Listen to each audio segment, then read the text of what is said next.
NG live से मैं अंशुमान राय, प्रस्तुत है देश दुनिया के साथ वाराणसी की खबर। पीएम मोदी ने आज देश के विभिन्न राज्यों के मुख्यमंत्रियों से बात की। बातचीत का विषय लॉकडाउन और कोरोना संक्रमण से चल रही लड़ाई और उसकी दिशा थी। इस बातचीत से पूरे देश के लोगों को यह उम्मीद थी कि लॉकडाउन को लेकर कुछ स्थायी हल पर निर्णय होगा।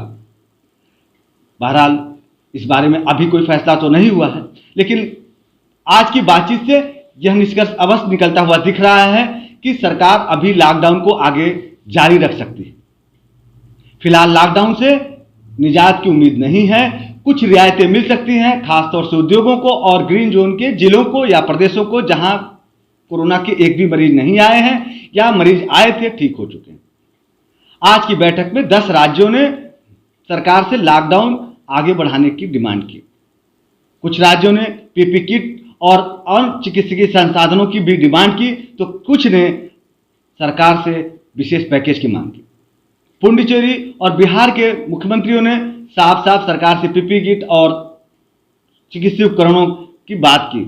बिहार के मुख्यमंत्री ने मजदूरों को देश के इधर उधर ले जाने या उनके गृह राज्य भेजने जैसे मसले को भी उठाया। बैठक में खास तौर से मेघालय, मिजोरम, पुडुचेरी, उत्तराखंड, हिमाचल, उड़ीसा, बिहार, गुजरात और हरियाणा के मुख्यमंत्रियों को अपनी बात रखने की अनुमति दी गई। बाकी राज्यों के मुख्यमंत्रियों से लिखित में उनकी समस्याएं और उनके सुझाव मांगे गए। आज की बैठक होने के साथ साथ अब यह स्पष्ट होने लगा है कि लॉकडाउन अभी आगे जारी रहेगा कुछ रियायतों के साथ। अब हम आगे बढ़ते हैं रिजर्व बैंक की रियायत पर। रिजर्व बैंक ने आज म्यूचुअल फंड बाजार में 50,000 करोड़ रुपए की लिक्विडिटी दी है। रिजर्व बैंक को यह फैसला इसलिए करना पड़ा क्योंकि पिछले सप्ताह ही म्यूचुअल फंड की जानी मानी कंपनी फ्रैंकलिन ने म्यूचुअल फंड बाजार से अपनी 6 ऋण योजनाएं बंद कर दी थी, जिसकी वजह से म्यूचुअल फंड निवेशकों और म्यूचुअल फंड की कंपनियों में एक अविश्वास का माहौल पैदा हो रहा था। लेकिन आज इस अविश्वास के माहौल को रोकने की कोशिश आरबीआई ने की है, बाजार में 50,000 करोड़ रुपए की लिक्विडिटी देकर। अब बात करते हैं देश में फैले कोरोना संक्रमण की। पिछले 24 घंटे में देश में 1396 नए मामले सामने आए हैं, जिसके साथ ही देश में कोरोना मरीजों की संख्या 27,892 हो गई है, जिसमें से 6,185 मरीज ठीक हुए हैं और 872 की डेथ हुई है। आज इंदौर में 31, पुणे में 55, राजस्थान में 36, आंध्र में 80 नए मामले सामने आए। महाराष्ट्र में तो मरीजों की संख्या 8,000 को पार कर गई। आज दिल्ली से भी चौंकाने वाली खबर आई। दिल्ली में पड़पड़ अस्पताल में कई चिकित्सक कोरोना संक्रमित पाए गए, जबकि कानपुर में आज 50 से ज्यादा बच्चे जो मदरसों में रह रहे थे उन्हें कोरोना संक्रमित होने की खबर आई है। यूपी में आगरा में भी सबसे ज्यादा मरीज प्रतिदिन सामने निकल के आ रहे हैं। आज 10 नए मरीज सामने आए हैं। इसके साथ ही यूपी में मरीजों की संख्या 1900 तक पहुंच गई। आज नए मरीज बुलंदशहर से भी आए। इस बीच यूपी से अच्छी खबर यह आई कि यूपी सरकार ने भी प्लाज्मा के जरिए कोरोना मरीजों का इलाज शुरू कर दिया। खबर वाराणसी की। वाराणसी में प्रधानमंत्री नरेंद्र मोदी और मुख्यमंत्री योगी आदित्यनाथ के प्रयास से सभी क्षेत्रों में राशन किट वितरण का कार्य जिलाधिकारी कौशल्या शर्मा के नेतृत्व में बखूबी चलाया गया। लेकिन इस अभियान में राजनीति भी हुई और कुछ सत्तापक्ष के लोगों की ओर से राशन वितरण में विपक्ष के पार्षदों और नेताओं के मांग की या उनके द्वारा दी गई सूची की अनदेखी की गई, जिसको लेकर पिछले दिनों वाराणसी के समाजवादी पार्टी, कांग्रेस और निर्दल पार्षदों ने तहसील में प्रदर्शन किया था और उन्होंने कहा था कि उनके क्षेत्रों में राशन वितरित नहीं किया जा रहा है या लोगों को चिन्हित कर करके राशन वितरित किया जा रहा है। इस मामले पर राजनीति आगे बढ़ी तो आज राज्य मंत्री मैदान में उतरे और उन्होंने सफाई दी। क्योंकि चर्चा करेंगे केवल वाराणसी के बारे में, तो मैं आपको यह स्पष्ट कर दूं कि वाराणसी भोलेनाथ की नगरी है, मां अन्नपूर्णा की नगरी है। वैसे भी कहा जाता है कि काशी में कोई भूखा नहीं रहता है।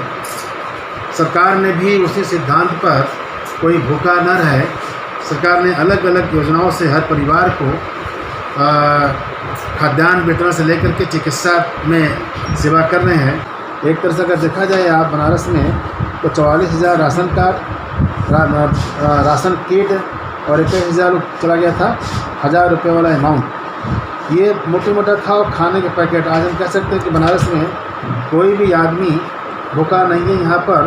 अब राज्य मंत्री जी ने जो बातें कही हैं उसे इतना तो तय है कि आने वाले दिनों में भी राशन वितरण में हो रही राजनीति खत्म नहीं होने जा रही। लेकिन कोरोना जैसे संकट के समय में इस तरह की राजनीति पीएम मोदी और सीएम योगी द्वारा किए जा रहे प्रयासों को स्थानीय नेताओं की छोटी राजनीति कहीं बट्टा न लगा दे, यह चिंता का सवाल बनी रहेगी। वाराणसी में देर रात तेज बारिश से मौसम खुशनुमा हुआ, लेकिन किसानों की चिंता भी बढ़ गई। बहुत सारे किसानों की फसल खेतों में है और बीच बीच में हो रही बारिश उसको नुकसान पहुंचा रही है। अग्रवाल महासभा की ओर से पिछले कई दिनों से भोजन पैकेट का वितरित किया जा रहा है। अक्षय तृतीया के अवसर पे भोजन वितरण का यह क्रम 40,000 पैकेट वितरण तक पहुंच गया। पिछले कई दिनों से लगातार समाज के लोग एकजुट होकर भोजन बनाते हैं और लोगों तक पहुंचाते हैं। अब आगे बढ़ते हैं। आज केंद्रीय रेल राज्य मंत्री सुरेश अंगड़ी ने वाराणसी कैंट स्टेशन पर पिछले कई दिनों से या लगभग 34-35 दिनों से लॉकडाउन जब से शुरू हुआ तब से फंसे हुए लोगों से बात की। ये लोग पिछले 35 दिनों से कैंट स्टेशन पे ही रह रहे हैं और रेल विभाग इनको रहने और खाने का इंतजाम करा।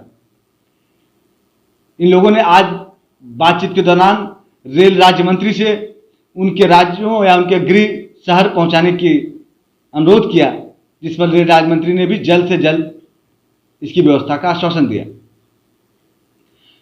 रेल राज्य मंत्री से बात करने वालों में कर्नाटक की शशिकला, मेरठ के अनिल शर्मा, ठाणे के सौम्या और बिहार के बमशंकर पाठक शामिल थे। जब अपने वाराणसी शहर में भेलूपुर से एक खबर आज आई कि गर्भवती स्त्री की भोर में मौत हो गई, लेकिन दिन में उस मृतका के सास ने अपने पड़ोसियों पर उसको ईंट पत्थरों से मारकर हत्या का आरोप लगा।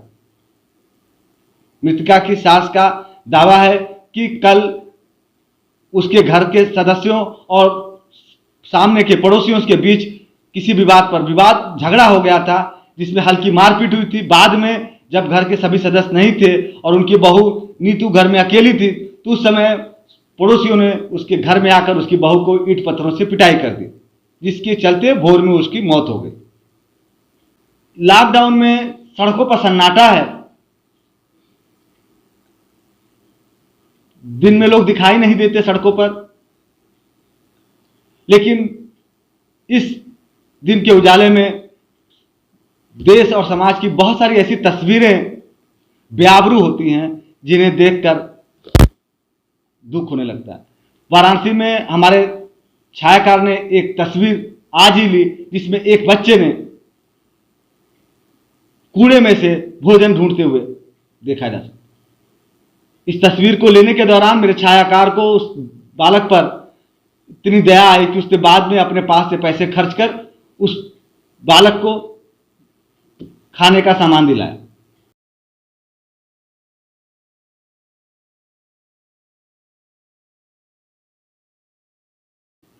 खाने की समस्या हमारे देश में कितनी गंभीर है।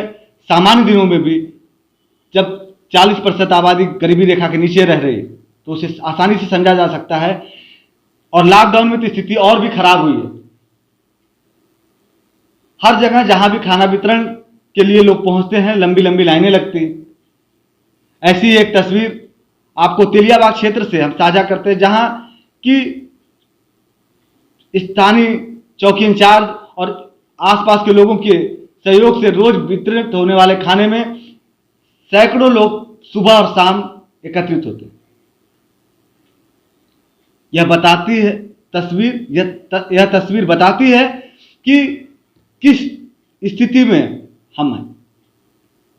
शायद लॉकडाउन ना हो तो यह तस्वीर भी ना आए और लोगों की आंतरिक स्थिति भी पता न चले।